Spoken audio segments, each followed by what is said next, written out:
This lecture is part of a Udemy course entitled Design of Wastewater Treatment Plants for On-Site Projects. You will learn how to fully design a treatment plant for small to medium-scale projects. You can find an 80% discount promo link in the description box.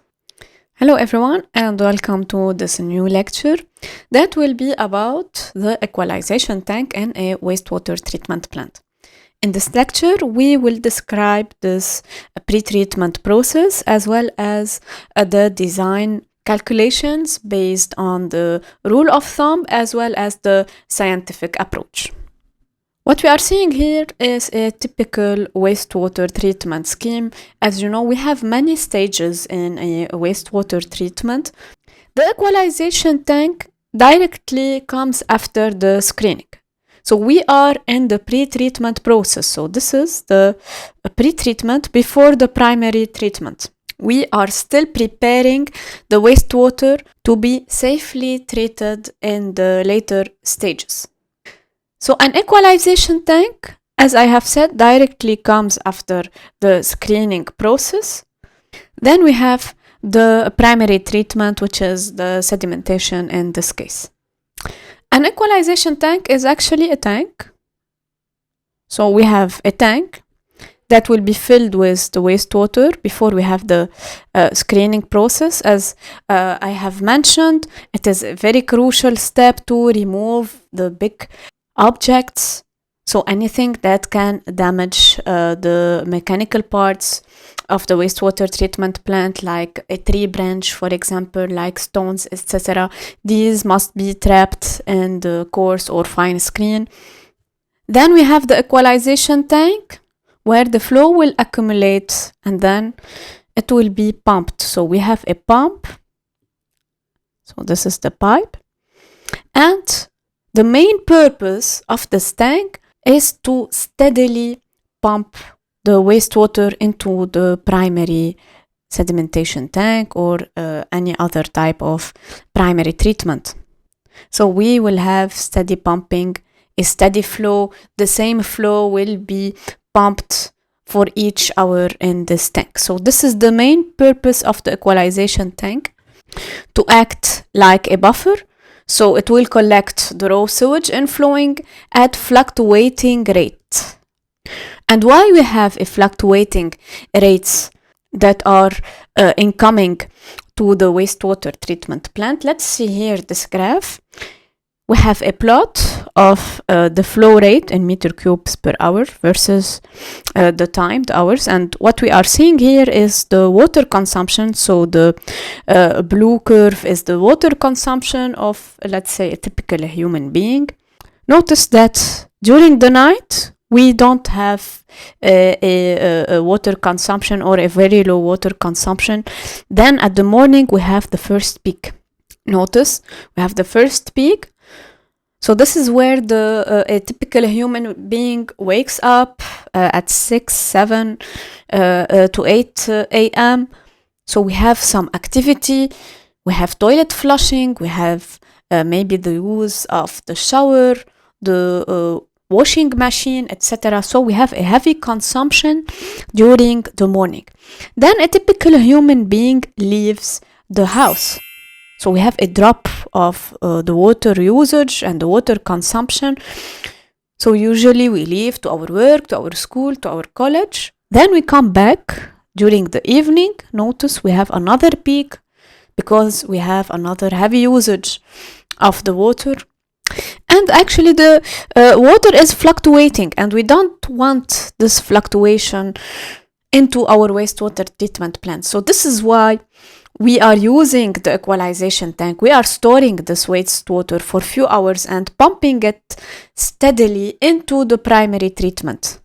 So we will actually have this kind of flow into the primary treatment, a steady flow, because a constant flow rate is essential for the well-functioning of the wastewater treatment plant.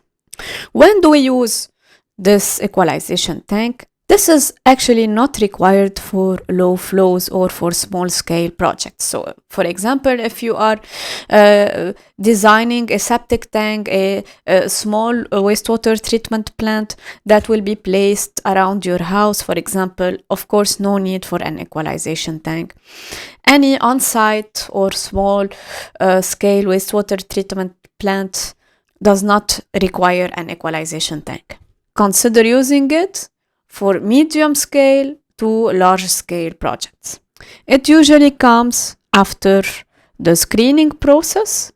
Also, an important note, it must be lightly aerated. So we have to include light aeration. Keep in mind that an equalization tank is not a treatment process. This is not a sedimentation tank. The purpose is only to have a steady flow. So we don't really want solid settling, and also we don't want bad odors. And to solve this matter, we have to inject some aeration into this tank. And also only use coarse bubble diffusers, because if you use fine bubble diffusers, you will face clogging problems.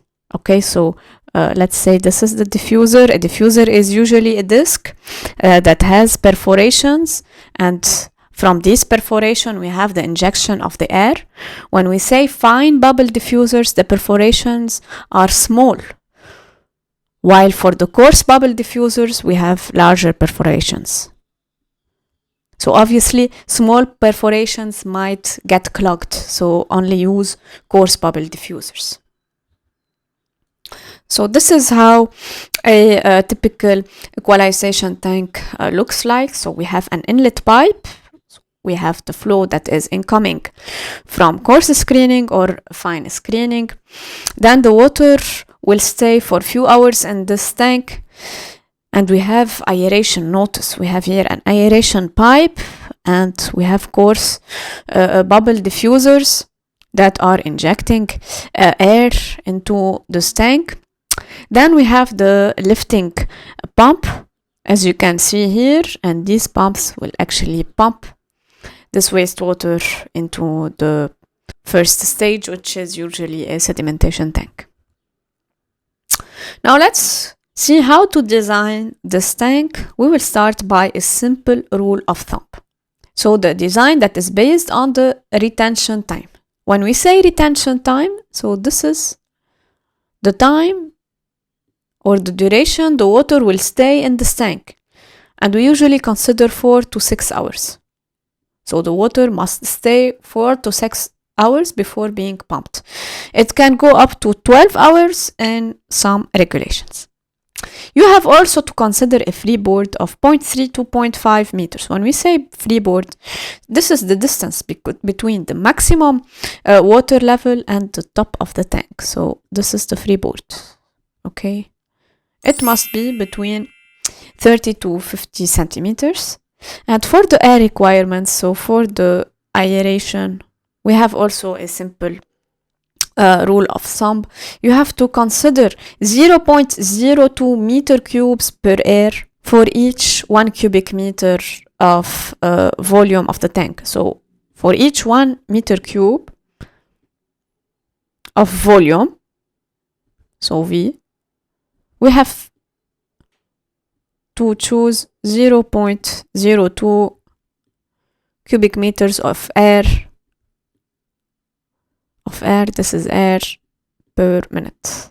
Okay, so this is how you choose your blower and your diffusers. For the step-by-step calculations, we have to get the daily flow rate in meter cubes per hour. Then we can find the volume of the tank, V. It is equal to the flow in meter cubes per hour times the retention time. So the retention time that we have already seen, 4 to 6 hours. We have to assume a retention time. We will get the volume in cubic meters. Then we can select the tank's dimension. So the depth of the water times the height of the tank times the width. And always do not forget the freeboard. we have to add 0.3 to 0.5 meters. Then we can find the air requirements that we have already covered. Then you can select the appropriate blower and the number of diffusers. This is based on the manufacturer's catalog on the curve. Also the same for the number of diffusers. Just pick a manufacturer and go through the catalog so you can design these two items. Let's take an example. If we want to design an equalization tank for a wastewater flow of 50 cubic meters per day, we will start by the flow conversion. So 50 divided by 24, we will get 2.1 cubic meters per hour. You have to consider the peak hourly flow rate. Then we can design the volume of the tank, choose an HRT, hydraulic retention time, of 6 hours. So here we assumed 6 hours of HRT. We just multiply the flow by the HRT and we can get the volume. So we got around 13 cubic meters. This is the volume of our tank. And then we can choose the dimensions. We chose the depth of the water to be 2 meters, the length to be 3 meters, and the width 2.5 meters. For the air requirements, the needed air in meter cubes per minute, notice, this is 0.02, so the rule of thumb that we have already covered, times the volume of the tank, so 0.02 times 2, times 3, times 2.5, so the dimensions that we have already found, and the needed air is 0.3 cubic meters per minute.